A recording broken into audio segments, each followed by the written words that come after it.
إن الحمد لله نحمده ونستعينه ونستغفره ونؤمن به ونتوكل عليه ونعوذ بالله من شرور أنفسنا ومن سيئات أعمالنا. من يهده الله فلا مضل له ومن يضلل فلا هادي له. ونشهد أن لا إله إلا الله وحده لا شريك له. ونشهد أن سيدنا وسندنا وحبيبنا وحبيب ربنا وطبيبنا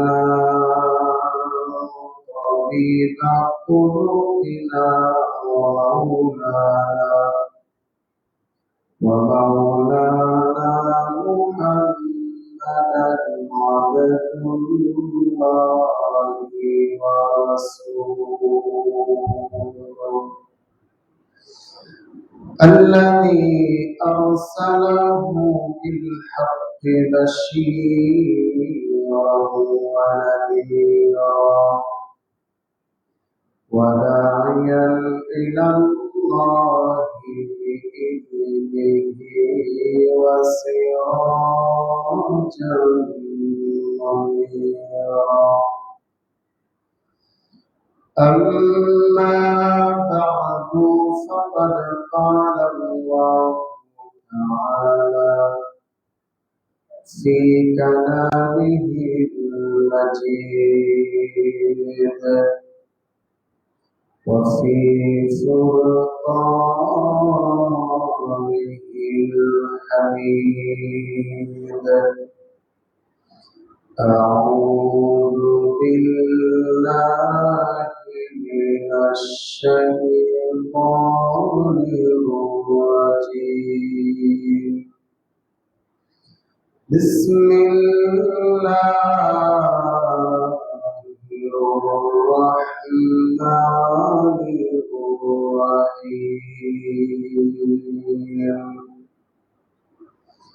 واعبدوا الله ولا تشركوا به شيئا وبالوالدين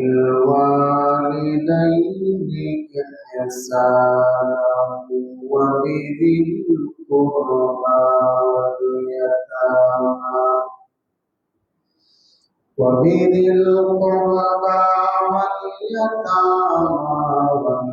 والمساكين والجار ذي القربى والجار الجنب والصاحب بالجنب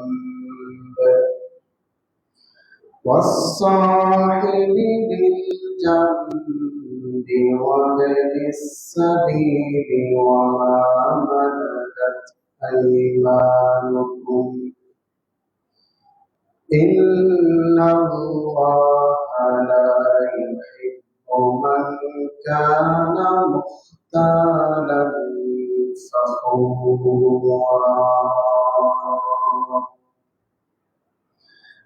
آمنت بالله صدق الله مولانا العلي العظيم وبلغنا رسوله النبي الكريم ونحن على ذلك لمن الشاهدين والشاكرين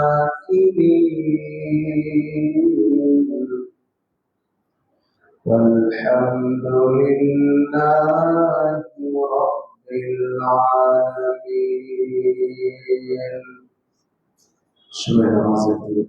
اللهم صل على محمد وعلى آل محمد كما صليت على إبراهيم وعلى آل إبراهيم إنك حميد مجيد. اللهم بارك على محمد وعلى آل محمد كما باركت على إبراهيم وعلى آل إبراهيم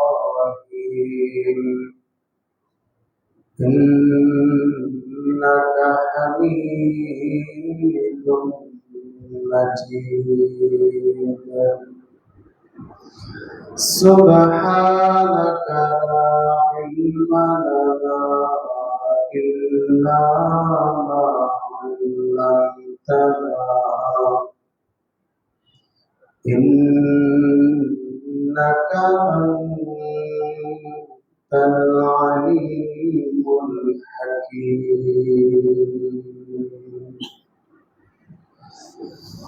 সম্মানিত মুসল্লিয়ান, শ্রদ্ধাভাজন মুরব্বিয়ান, সকলকে আন্তরিক মুবারকবাদ জানিয়ে শুরুতেই মহান আল্লাহ তাবারক ওয়া তাআলার শাহী দরবারে শুকরগুজার হচ্ছি। অন্তরের অন্তঃস্থল থেকে লৌকিকতামুক্তভাবে আমরা শুকরিয়া আদায় করছি যে মহান রব আমাদেরকে অত্যন্ত মহাব্বত করে আজকের এই পবিত্র জুমার দিনে সালাতুল জুমা আদায় করার লক্ষ্যে তারই পবিত্র ঘর মসজিদে হাজির হওয়ার তৌফিক দান করেছেন। এজন্য সবাই দিক থেকে শুকরিয়া আদায় করে বলি আলহামদুলিল্লাহ। সম্মানিত হাজিরিন, গত জুমায় একটা বিশেষ হাদিস নিয়ে আপনাদের সামনে আলোচনা করেছিলাম। যে হাদিসে নবীজি সাল্লাল্লাহু আলাইহি ওয়াসাল্লাম 5টি বিষয়ে নসিহত করেছিলেন। এর মধ্যে থেকে অন্যতম একটি নসিহত ছিল আহসিন ইলা জারিকা তাকুন মুমিনা। তুমি তোমার প্রতিবেশীর সাথে সদাচরণ উত্তম ব্যবহার করো, তাহলে তুমি প্রকৃত মুমিন হিসেবে গণ্য হবে।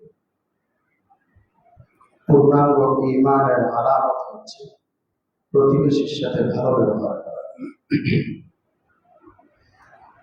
সেই ধারাবাহিকতায় আজকে বলেছিলাম যে প্রতিবেশীর অধিকার নিয়ে সংক্ষিপ্ত একটু আলোচনা করব। সেই উদ্দেশ্যেই আমি পবিত্র কোরআনুল কারীমের সূরাতুন নিসার 36 নম্বর আয়াতে কারিমা আপনাদের সামনে তিলাওয়াত করেছি।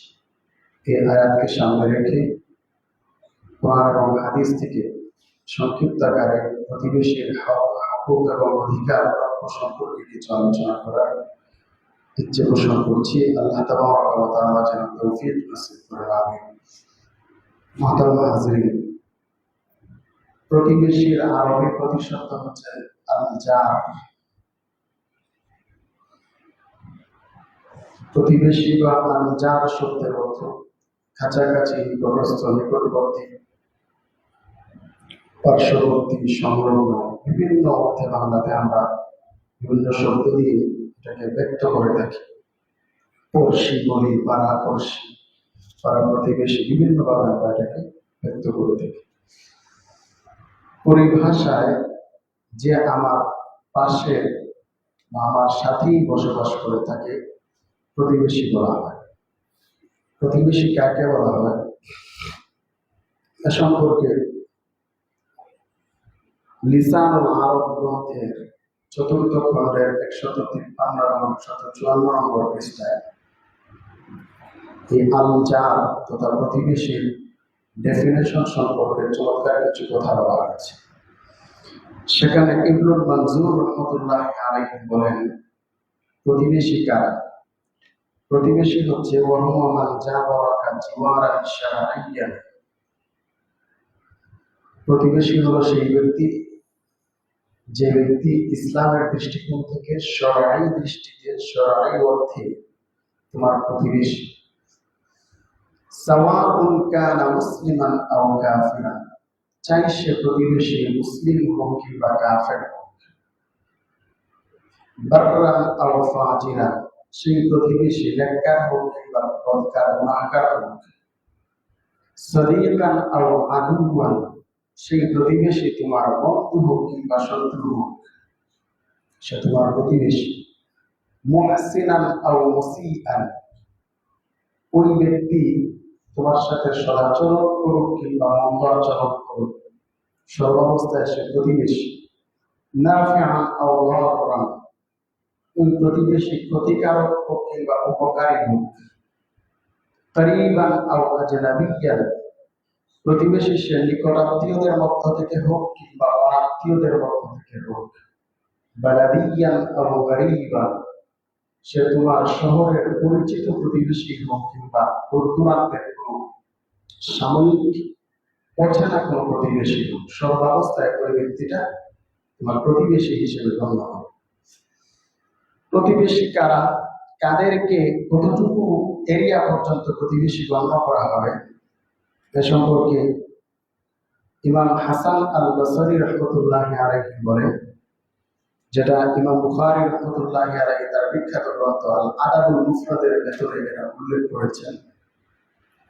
হাসান বসরি রহমতুল্লাহি আলাইহিকে প্রতিবেশী সম্পর্কে জিজ্ঞেস করা হয়, তিনি তার এরিয়া বলে দিচ্ছেন যে আরবাউনা দারান আমামাহু ওয়া আরবাউনা খালফাহু ওয়া আরবাউনা আন ইয়ামিনিহি ওয়া আরবাউনা আন ইয়াসারি, সামন দিক থেকে 40 ঘর, পেছন থেকে 40 ঘর, ডান দিক থেকে 40 ঘর, বাম দিক থেকে 40 ঘর, চতুর্দিক থেকে 40 ঘর পর্যন্ত প্রতিবেশী হিসেবে গণ্য হবে। আবার কেউ কেউ বলেছেন চতুর্দিকে 10 ঘর পর্যন্ত প্রতিবেশী হিসেবে গণ্য হবে। আবার কেউ কেউ প্রতিবেশীর সংজ্ঞা দিয়েছেন যে ব্যক্তি এমন কাছাকাছি যে আপনি যদি আপনার বাসা থেকে ঘর থেকে তাকে ডাক দেন কোনো বিপদ আপদে, তখন সে শুনতে পায়, সে প্রতিবেশী হিসেবে গণ্য হয়। অর্থাৎ যে ব্যক্তি অতি নিকটে বা পাশাপাশি থাকে, এরা হাসান বসরি রহমতুল্লাহি আলাইহির সংজ্ঞাটা চমৎকার, যে চতুর্দিকে 40 ঘর পর্যন্ত প্রতিবেশী হিসেবে গণ্য হয়। প্রতিবেশীর আরেকটা ডেফিনেশন আছে, যারা একই মসজিদে সমবেত হয় নামাজের উদ্দেশ্যে, তারা একে অন্যের প্রতিবেশী হিসেবে গণ্য হয়। প্রতিবেশীর আবার কিছু প্রকার ভেদ আছে। দূরত্বের বিবেচনায় প্রতিবেশী 2 প্রকার, আমরা সেটা বলে থাকি, ব্যবহার করি, যে নিকটতম প্রতিবেশী, দূরবর্তী প্রতিবেশী। ধর্মীয় আত্মীয়তার সম্পর্কের দিক দিয়ে প্রতিবেশী 3 প্রকার। এক হচ্ছে মুসলিম আত্মীয় প্রতিবেশী, অর্থাৎ 2 প্রকার, মুসলিম ও মুসলিম, মুসলমানদের মধ্য থেকে 2 প্রকার, সেটা আত্মীয় হতে পারে, অনাত্মীয় হতে পারে, তারা প্রতিবেশী। আরেকটা প্রকার হচ্ছে অমুসলিম প্রতিবেশী, মানে ধর্মীয় বিবেচনায় বা আত্মীয়তার বিবেচনায় এই 3 প্রকার। আমরা আবার এই প্রতিবেশীকে আরো 2 ভাগে ভাগ করে আচরণের দিক বিবেচনায়, যে উত্তম প্রতিবেশী আর নিকৃষ্ট প্রতিবেশী। হক, হুকুক, প্রাপ্য এবং অধিকারের বিবেচনায় প্রতিবেশী 3 প্রকার, যেটা তাবরানী শরীফের হাদিসে রাসূল সাল্লাল্লাহু আলাইহি ওয়াসাল্লাম বলেছেন। নবীজি বলেন, আল জিরানু সালাসাতুন, প্রতিবেশী 3 প্রকার। জারুন লাহু হাক্কুন ওয়াহিদুন, প্রথম হচ্ছে এমন প্রতিবেশী যার আপনার সাথে একটি হকের সম্পর্ক।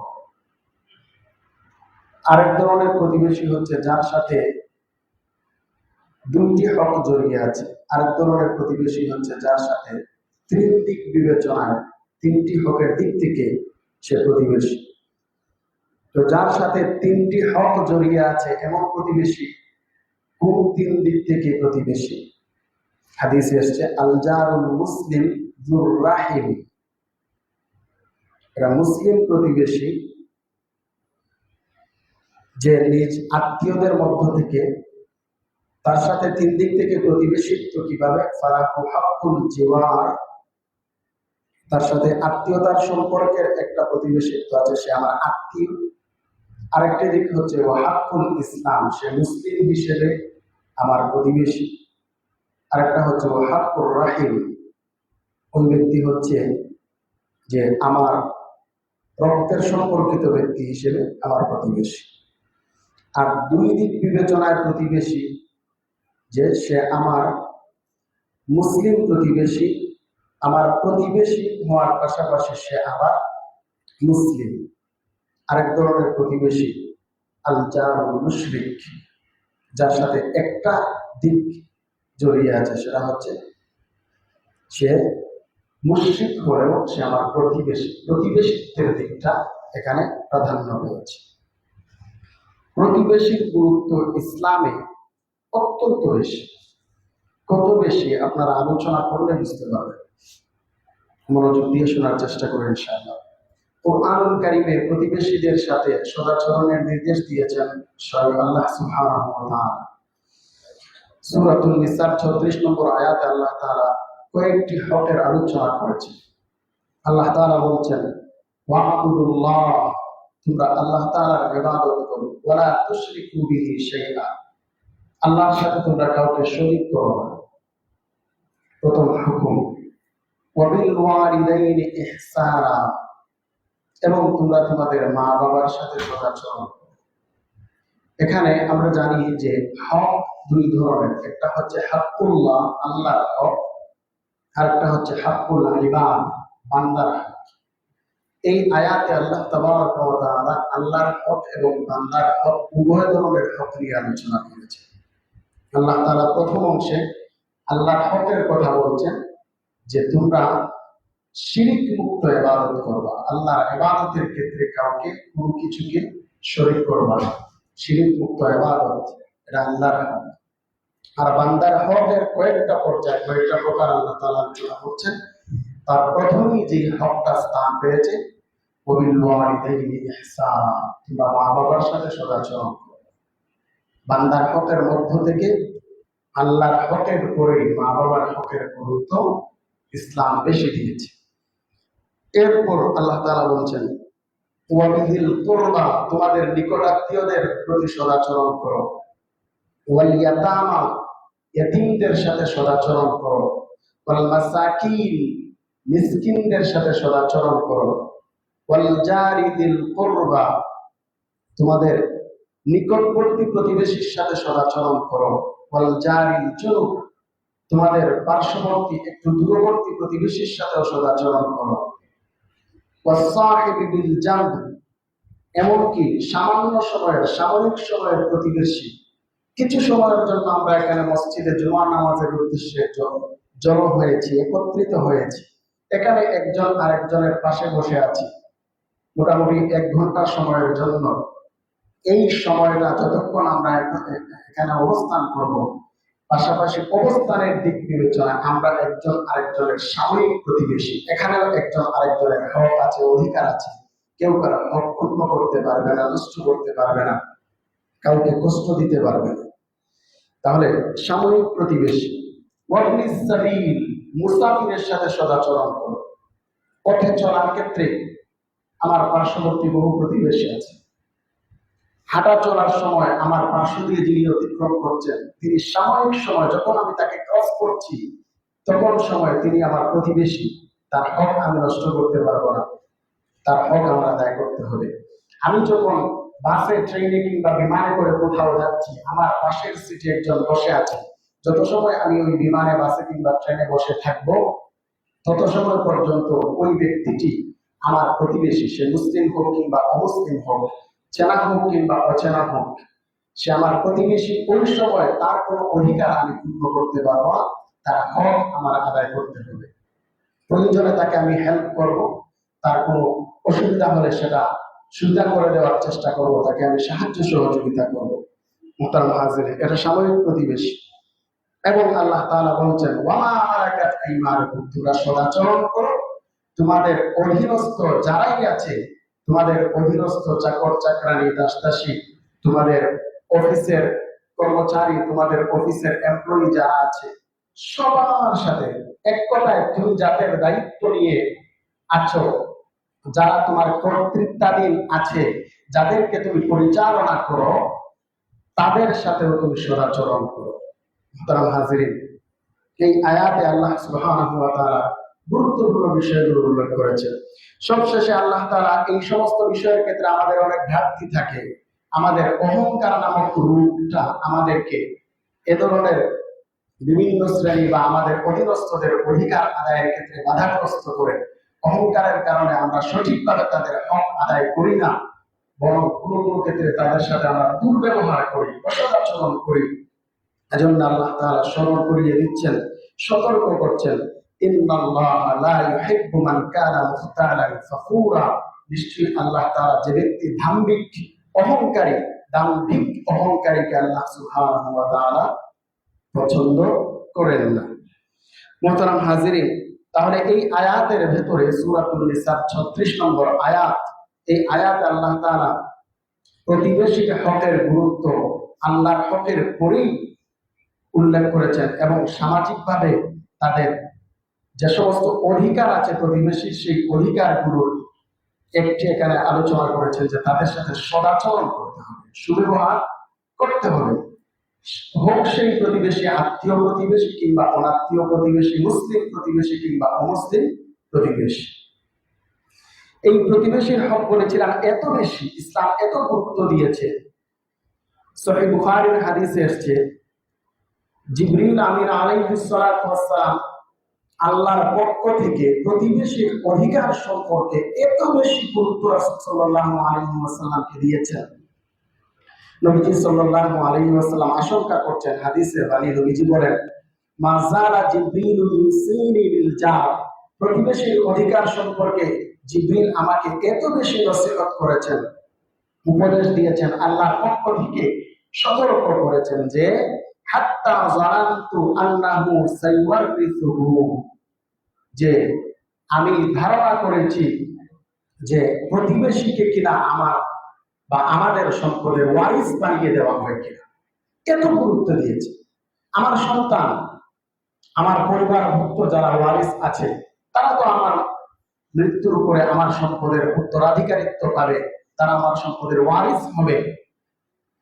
তো প্রতিবেশীর অধিকার এত বেশি ইসলাম আলোচনা করেছে। নবীজি বলেন, না জানি আমি ধারণা করতাম বা আমাদের ধারণা হতো যে প্রতিবেশীকে সম্পদের ওয়ারিস বানিয়ে দেওয়া হয় কিনা।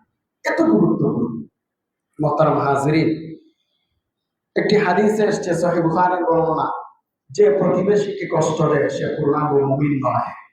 আমরা যারা নিজেদেরকে মুমিন দাবি করি, মুমিন পরিচয় দেই, নবীজির হাদিস, নবীজি বলছেন, ওয়াল্লাহি লা ইউমিন ওয়াল্লাহি লা ইউমিন ওয়াল্লাহি লা ইউমিন, তিনবার বলেছেন, আল্লাহর কসম ওই ব্যক্তি মুমিন নয়, আল্লাহর কসম ওই ব্যক্তি মুমিন নয়, আল্লাহর কসম ওই ব্যক্তি মুমিন নয়। সাহাবায়ে কেরাম জিজ্ঞেস করলেন, ওয়া ইয়া রাসূলুল্লাহ, ও নবীজি কে মুমিন নয়? নবীজি বললেন, আল্লাযী লা ইয়াতমানু জারুহু বাওয়াইকাহু, যেই ব্যক্তির ক্ষতি থেকে তার প্রতিবেশী নিরাপদ নয়, যেই ব্যক্তির অনিষ্ট থেকে, অসৎ আচরণ থেকে তার প্রতিবেশী নিরাপদ নয়, ওই ব্যক্তি কখনো মুমিন হতে পারে। এত গুরুত্বপূর্ণ বিষয়। প্রতিবেশীকে কষ্ট দেওয়া যাবে না।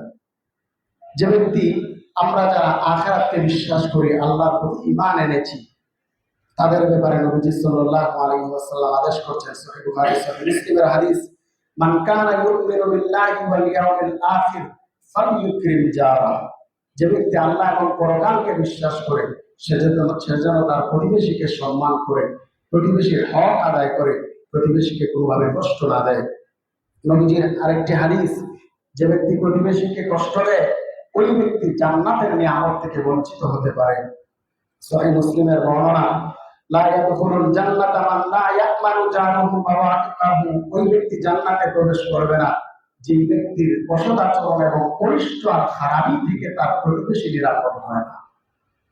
যে ব্যক্তি প্রতিবেশীকে কষ্ট দেয় ওই ব্যক্তি জান্নাতে যেতে পারবে না। মুহতারাম হাজিরিন, ইবাদত যত বেশি আমরা করি না কেন, প্রতিবেশীকে কষ্ট দিলে আল্লাহর দরবারে সেটা গ্রহণযোগ্য হবে না। একটি হাদিস এসেছে মুসনাদে আহমদের বর্ণনা, একজন মহিলা, সে নামাজি ছিল, রোজাদার ছিল, নামাজ, রোজা, দান, সালাত সবকিছুই করত, কিন্তু প্রতিবেশীকে কষ্ট দিত। নবীজি ওই মহিলা সম্পর্কে মন্তব্য করলেন, হিয়া ফিন্নার, এই নারীটা জাহান্নামী। ওই মহিলা কোথায় যাবে? জাহান্নামে যাবে। আরেক নারী, শুধু ফরজ ইবাদত পালন করত, খুব বেশি নফল বন্দেগী, নফল রোজা, কোরআন তেলাওয়াত, জিকির, আজকার এত বেশি ছিল না। ইসলামের যে সমস্ত আবশ্যকীয় বিধানাবলী আছে ওগুলো সে পালন করত, কিন্তু সে প্রতিবেশীকে কষ্ট দিত না। নবীজি ওই মহিলা সম্পর্কে মন্তব্য করছেন, হিয়া ফিল জান্নাহ, ওই নারীটা জান্নাতি নারী। তাহলে প্রতিবেশীকে যারা কষ্ট দেয় জান্নাতে যাওয়ার ব্যাপারে আমরা বাধাগ্রস্ত হতে পারি, আমার জাহান্নামে যাওয়ার কারণ হয়ে যেতে পারে প্রতিবেশীকে কষ্ট দেওয়া। এজন্য প্রতিবেশীকে কোনোভাবে কষ্ট দেওয়া যাবে না। মোহতারাম হাজিরিন, প্রতিবেশীর কিছু অধিকার আছে, সাময়িক অধিকার, ছোট্ট ছোট্ট অধিকার, কিন্তু অত্যন্ত গুরুত্বপূর্ণ অধিকার। নবীজির হাদিস, রাসূল সাল্লাল্লাহু আলাইহি ওয়াসাল্লাম বলেন,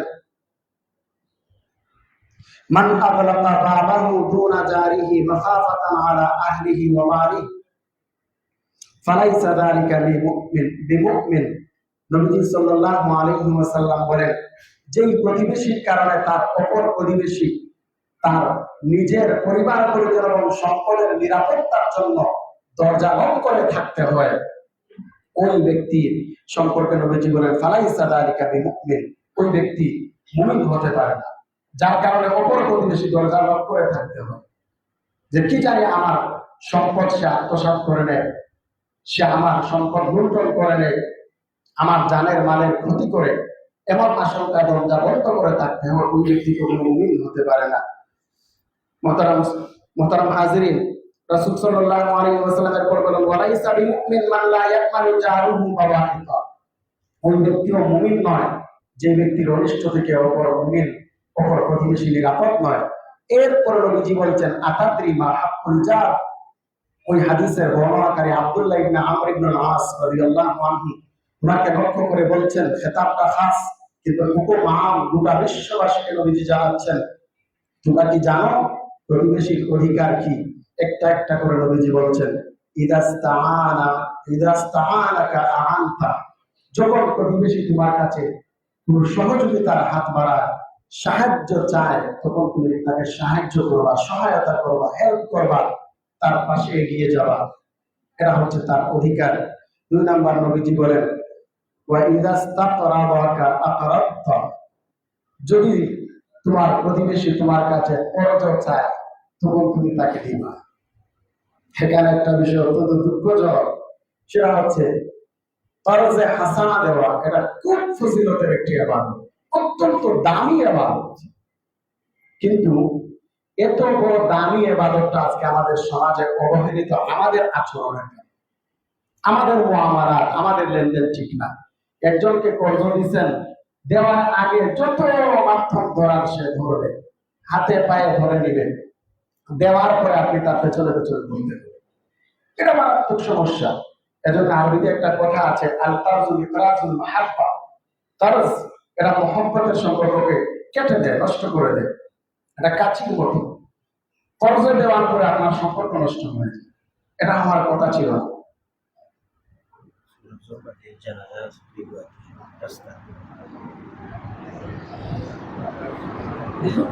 তো কর্জ এটা ইবাদত, এটা দেওয়ার পরে আমি নিরাপদ থাকার কথা ছিল, খুশিতে সেটা রিটার্ন পাওয়ার কথা ছিল, কিন্তু সম্পর্ক নষ্ট হয়ে যায়, এটা করা যাবে না। তাহলে আমি প্রতিবেশীর হক আদায় করব, কিন্তু অপর ব্যক্তিও যেন আমার হক আদায় করে, সে যেন আশঙ্কা মুক্ত থাকে, এটাও খেয়াল রাখা। 3 নাম্বার, ওয়া ইযা ইফতাকারা উদ্দা আলাইহি, যদি প্রতিবেশী অভাব অনটনে পড়ে তুমি তাকে সহায়তা করবা। ওয়া ইযা মারিদা উদ্দা, যদি প্রতিবেশী অসুস্থ হয় তার সেবা শুশ্রূষা করবা। ওয়া ইযা আসাবাহু খাইরুন হান্নাইতা, যদি প্রতিবেশীর কোনো সুখের বিষয় তার হস্তগত হয়, হাসিল হয়, তার কোনো কিছু আনন্দের কোনো সংবাদ তুমি শুনো, সুসংবাদ শুনলে তাকে তুমি অভিনন্দন জানাবা, কংগ্রেচুলেশন জানাবা। তো এই বিষয়গুলো প্রতিবেশীর হক। এরপর নবীজি বলেন, ওয়া ইযা মাতা তাবিআতা জিনাজাতা, যদি প্রতিবেশী মৃত্যুবরণ করে তার জানাজায় অংশগ্রহণ করবা, কাফন দাফনে অংশগ্রহণ করবা। গুরুত্বপূর্ণ একটি বিষয়, ওয়ালা তাস্তাতিলু আলাইহি বিল বিনাকি তাহতাজিবু আনহু রিহা ইল্লা বিইذনিহি, এরা শহরে বেশি ঘটে।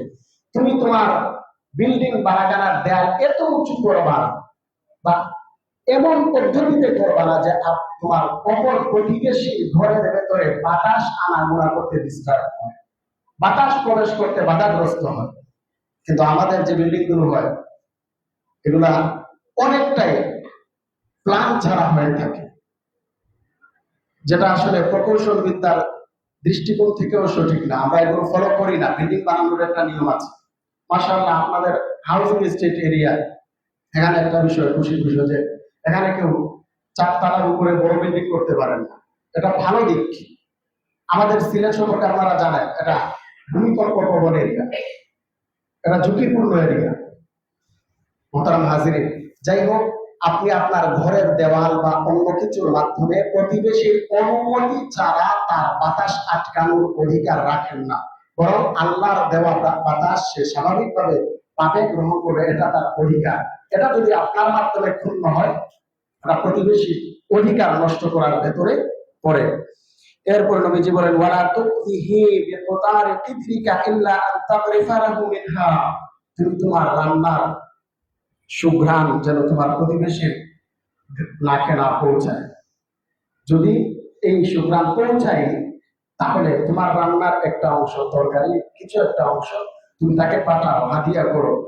এমনকি হাদিসে এসছে, তুমি তরকারিতে ঝুল একটু বাড়িয়ে দাও, যাকে প্রতিবেশীকেও একটু শেয়ার করতে পারো, হাদিয়া পাঠাতে পারো। এরপর নবীজি বলেন,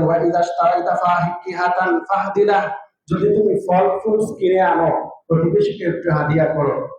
ফাইল্লাম তাফআল, যদি এই পর্যায়ে তোমার সামর্থ্য না থাকে, তাহলে অন্ততপক্ষে ফাআদখিলহা সিররান, তুমি ফ্রুটস নিয়ে যখন বাসায় ফিরবা তখন একটু গোপনে নিয়ে আসো, যাতে প্রতিবেশীর বাচ্চা কাচ্চারা এটা না দেখে। কারণ তার বাচ্চারা দেখলে কষ্ট পাবে। নিজের হয়তো সামর্থ্য নাই, অভাবী, টাকা পয়সার অভাব, একটু গোপনে ঘুরে নিয়ে আসো, আর পারলে একটু হাদিয়া দাও। মুহতারাম হাজিরিন, এরপর নবীজি সাল্লাল্লাহু আলাইহি ওয়াসাল্লাম বললেন, নবীজিকে জিজ্ঞেস করা হলো, আব্দুল্লাহ ইবনে আমর ইবনে আস বললেন, ইয়া রাসূলুল্লাহ, নুতঈমুহুম মিন নুসুকিনা, নবীজি সাল্লাল্লাহু আলাইহি ওয়াসাল্লাম কাফেরদের সম্পর্কে, অমুসলিম প্রতিবেশী সম্পর্কে বললেন যে আমাদের কুরবানির গোশত কি আমাদের অমুসলিম প্রতিবেশীকে খাওয়াবো, দেব, দিতে পারি? নবীজি সেখানে বলেন, না, লা তুতঈমুল মুশরিকিনা বিশাইইন মিনান নুসুক, কুরবানির জন্তু এটা ইবাদতের অন্তর্ভুক্ত, এর কোন অংশ তুমি অমুসলিমকে খাওয়াতে পারো না। মুহতারাম হাজিরিন, তাহলে প্রতিবেশীর অধিকার এত বেশি। নবী সাল্লাল্লাহু আলাইহি ওয়াসাল্লাম আরেকটা হাদিসে বলেন, হাক্কুল মুসলিমি আলাল মুসলিমি খামসুন, মুসলমানের উপর আরেক মুসলমানের 5টি হক। রাদ্দুস সালাম, মানে মুসলমান ভাই সালাম দিয়েছে, সালামের জবাব দেওয়া তার পাওনা। ওয়া ইয়াদাতুল মারিদ, অসুস্থ হলে তার সেবা শুশ্রূষা করা, তাকে দেখতে যাওয়া তার অধিকার। ওয়া ইত্তিবাউল জানাইজ, জানাজায় শরীক হওয়া তার অধিকার। ওয়া ইজাবাতুদ দাওয়া, সে দাওয়াত করলে তার দাওয়াত গ্রহণ করা তার পাওনা, অধিকার। ওয়া তাশমিতুল আতিস, কেউ হাঁচি দিলে হাঁচি দিয়ে আলহামদুলিল্লাহ বললে তার জবাবে ইয়ারহামুকাল্লাহ বলা তার পাওনা।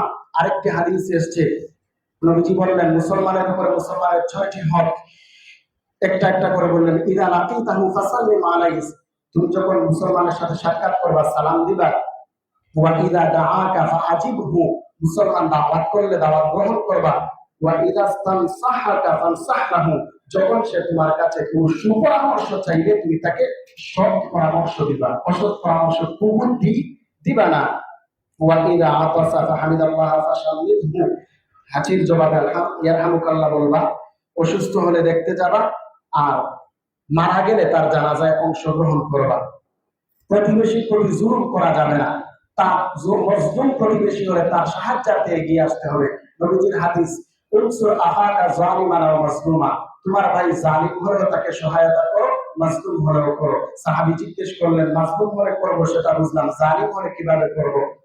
নবীজি বললেন, তোমার জালিম প্রতিবেশী, তোমার জালিম ভাইকে তুমি তার জুলুম থেকে বিরত রাখবা, নসিহত করবা, বুঝাবা যে জুলুম করবা না, অন্যের উপরে জুলুম করা উচিত নয়। মুহতারাম হাজিরিন, প্রতিবেশীর অধিকার, প্রতিবেশীর কোনো দোষ ত্রুটি থাকলে সেটা গোপন করবা। নবীজি বলেন, ওমান সাতারা মুসলিমান সাতারা আল্লাহু ফিদ দুনিয়া ওয়াল আখিরাহ, যে ব্যক্তি অপর মুসলমানের দোষ ত্রুটি গোপন রাখে, আল্লাহ তাআলা দুনিয়া আখিরাতে তার দোষ ত্রুটি গোপন রাখবেন। মুহতারাম হাজিরিন, প্রতিবেশীর অধিকার এত বেশি, রাসূল সাল্লাল্লাহু আলাইহি ওয়াসাল্লাম বলেছেন যে আমার আশঙ্কা প্রতিবেশীকে আমার সম্পদের ওয়ারিস বানিয়ে দেওয়া হয় কিনা। রাসূল সাল্লাল্লাহু আলাইহি ওয়াসাল্লামের অনেক হাদিস এখানে আলোচনার দাবি রাখে। সর্বশেষ একটি বিষয় আলোচনা করতে চাই, সেটা হচ্ছে আমার প্রতিবেশী সৎ হতে পারে, অসৎ হতে পারে। অসৎ হলে তাকে বুঝাবো, তাকে নিয়ে চলার চেষ্টা করবো। তবে সব প্রতিবেশী পেয়ে যাওয়া এটা সৌভাগ্যের লক্ষণ। নবীজির হাদিস, নবীজি বলেন আরবাউন মিনাস সাআদা, চারটি বিষয় সৌভাগ্যের আলামত। নাম্বার 1 আল মারআতুস সালিহা, নেককার বিবি যে পেয়েছে সে সৌভাগ্যবান। ওয়াল মাসকানুল ওয়াসিআ, প্রশস্ত বাড়ি যার আছে সে সৌভাগ্যবান। ওয়াল জারুস সালিহ, নেক প্রতিবেশী যার আছে সে সৌভাগ্যবান। ওয়াল মারকাবুল হানি, নিরাপদ একটা বাহন আর গাড়ি যার আছে সে সৌভাগ্যবান।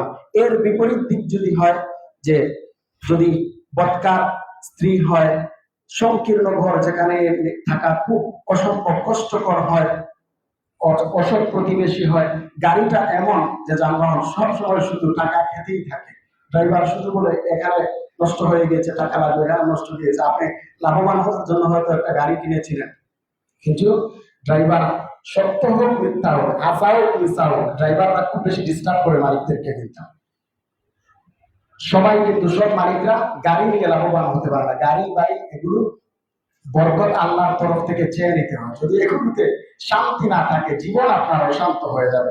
মোহতারাম হাজিরিন, যাই হোক, গুরুত্বপূর্ণ কথা যেটা বলতে চাই, প্রতিবেশীর অধিকার এত বেশি, নবীজি বলেন আমার ধারণা হয় যে প্রতিবেশীকে আমার সম্পদে ওয়ারিস বানিয়ে দেওয়া হবে। এই কথাটা প্রতিবেশীর অধিকার বোঝানোর জন্য যথেষ্ট। এজন্য আমরা, সে আমার আত্মীয় হোক, অনাত্মীয় হোক, মুসলিম হোক, অমুসলিম হোক, নির্বিশেষে এরা আমার দায়িনী প্রতিবেশী হোক কিংবা সাময়িক সময়ের জন্য হোক, কোন অবস্থাতেই আমি প্রতিবেশীকে কষ্ট দেব না, তার অধিকার নষ্ট করব না। এটাই হচ্ছে ইসলামের শিক্ষা। আল্লাহ তাআলা আমাদের তৌফিক দান করুন। আমিন। ওয়া আখিরু দাওয়ানা আলহামদুলিল্লাহি রাব্বিল আলামিন।